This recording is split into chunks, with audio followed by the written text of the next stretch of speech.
दोस्तों नमस्कार। मैंने अपनी एकदम पुरानी वीडियो में आपको बताया था कि अगर आप एमएसएमई हैं तो अपने स्ट्रेस लोन का रीस्ट्रक्चरिंग कैसे कर सकते हैं। दोस्तों 5 मई 2021 को ही रिजर्व बैंक ऑफ इंडिया ने एक और नोटिफिकेशन इशू किया है, जहां उन्होंने कहा है कि देखिए, अगर आपने एक इंडिविजुअल के रूप में लोन ले रखा है, पर्सनल लोन ले रखा है, या आप एक स्मॉल बिजनेस चलाते हैं, आपका लोन अकाउंट स्ट्रेस में है, तब आप अपने लोन का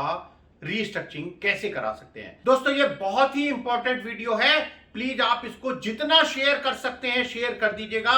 क्योंकि जो रिटेलर्स हैं, होलसेलर्स हैं, इंडिविजुअल्स हैं जिन्होंने लोन ले रखा है, चाहे वो हाउसिंग लोन हो, व्हीकल लोन हो, कोई और पर्सनल लोन हो,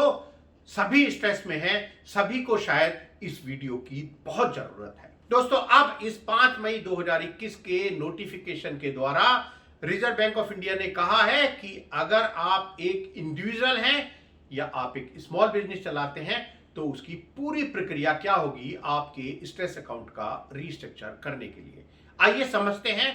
आपने शेयर तो अभी तक कर ही दी होगी इस वीडियो। दोस्तों रिजर्व बैंक ऑफ इंडिया ने कहा है इस 5 मई 2021 के सर्कुलर में कि देखिए भैया, 3 तरह के बोरोवर की हम बात करेंगे जो इस स्कीम का फायदा ले सकते हैं। पहले वो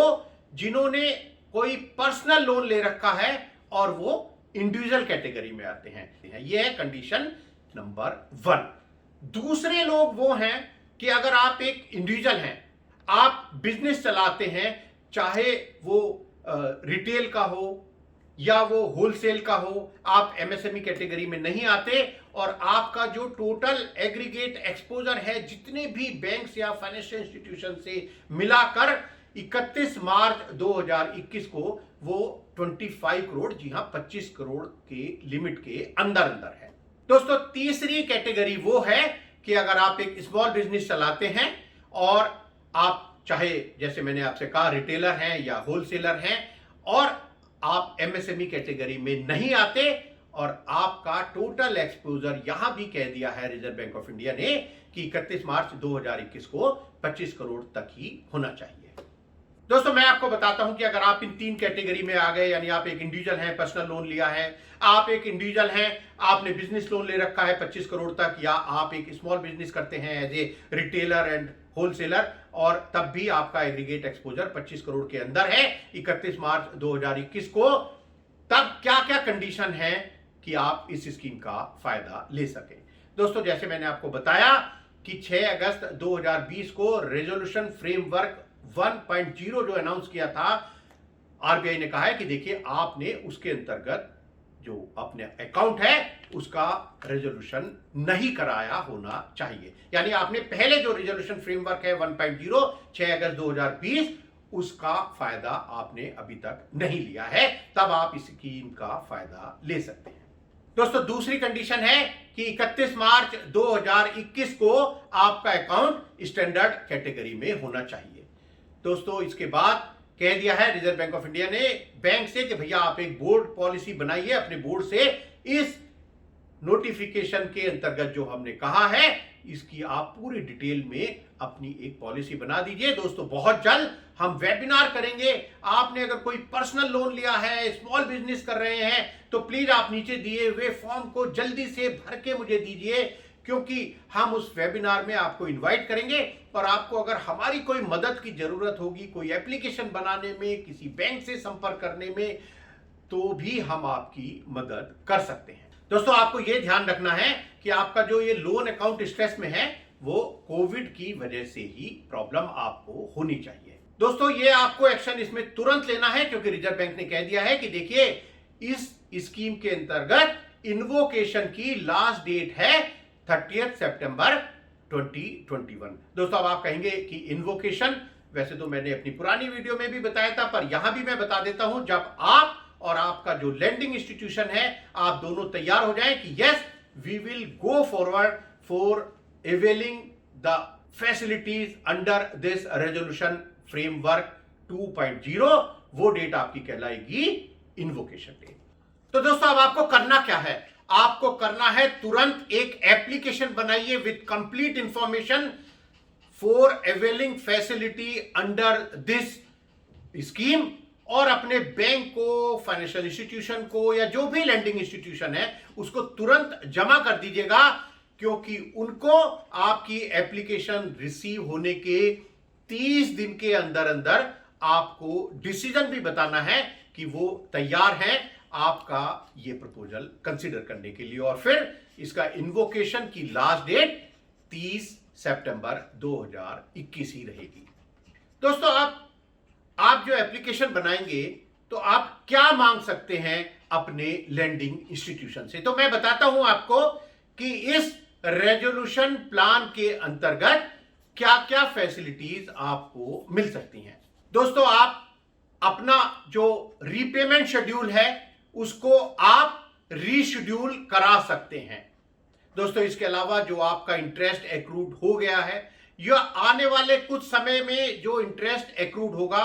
उसको आप एक अलग टर्म लोन में कन्वर्ट करा सकते हैं, और उसके लिए भी आपको पेमेंट के लिए कुछ समय मिल सकता है, जिसको हम कहेंगे FITL। दोस्तों, इसके अलावा आपकी जो सैंक्शन टर्म्स हैं वर्किंग कैपिटल के लिए, आपका कोई मार्जिन है, आपका वर्किंग कैपिटल साइकिल है या और कोई कंडीशंस हैं आपके वर्किंग कैपिटल सैंक्शन की, आप उसके लिए भी रिव्यू के लिए अप्लाई कर सकते हैं। दोस्तों, इसके अलावा आप बैंक से या फाइनेंशियल इंस्टीट्यूशन से अपने लेंडर से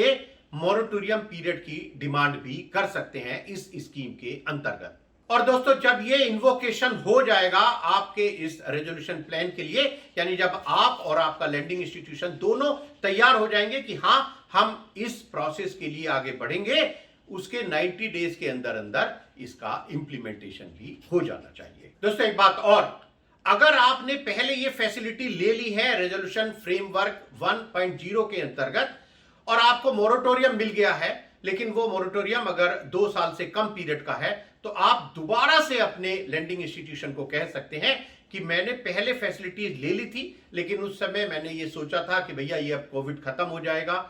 और ये दूसरी लहर का मुझे अंदाजा नहीं था, आपको भी नहीं पता था साहब, तो अब ये मेरा मोरेटोरियम पीरियड आप 2 साल के लिए कर दीजिएगा, या जो मेरा टोटल रीपेमेंट पीरियड बचा है उसको भी आप 2 साल के लिए बढ़ा दीजिएगा। दोस्तों, एक बात और, अगर आपने ये जो रेजोल्यूशन फ्रेमवर्क 1.0 के अंतर्गत जो मैंने आपको बताया था 6 अगस्त 2020 के RBI के नोटिफिकेशन के अंतर्गत फैसिलिटीज ले ली हैं, तब भी अगर आपको लगता है कि आपकी जो वर्किंग कैपिटल है उसका एक दोबारा से रिव्यू हो जाना चाहिए, यानी उसमें हो सकता है कि आप कहें कि साहब मेरा मार्जिन कुछ कम कर दीजिएगा, या आप कहें कि जो वर्किंग कैपिटल साइकिल है वो कुछ बढ़ा दीजिएगा, अगर ऐसी आपकी कोई रिक्वायरमेंट है उसके लिए भी आप अपने लैंडिंग इंस्टीट्यूशन को अप्रोच कर सकते हैं। और अगर ये फैसिलिटीज आपको मिलती हैं तब ये आपका दूसरा रीस्ट्रक्चरिंग या दूसरा रेजोल्यूशन नहीं कहलाएगा। लेकिन दोस्तों, उसके लिए भी आपको टाइमलाइन बिल्कुल याद रखनी है, और जो मैंने आपको बताया कि इन्वोकेशन 30 सितंबर 2021 तक जरूर हो जाना चाहिए। तो दोस्तों, ये जो कंडीशंस थी इंपॉर्टेंट इंडिविजुअल के लिए, उन इंडिविजुअल्स के लिए जिन्होंने बिजनेस लोन लिया है, या स्मॉल बिजनेसेस के लिए अगर टोटल एग्रीगेट एक्सपोजर 25 करोड़ के अंदर अंदर है। मैंने आपको बताया आपके स्ट्रेस अकाउंट्स का रेजोल्यूशन ढूंढने का एक तरीका।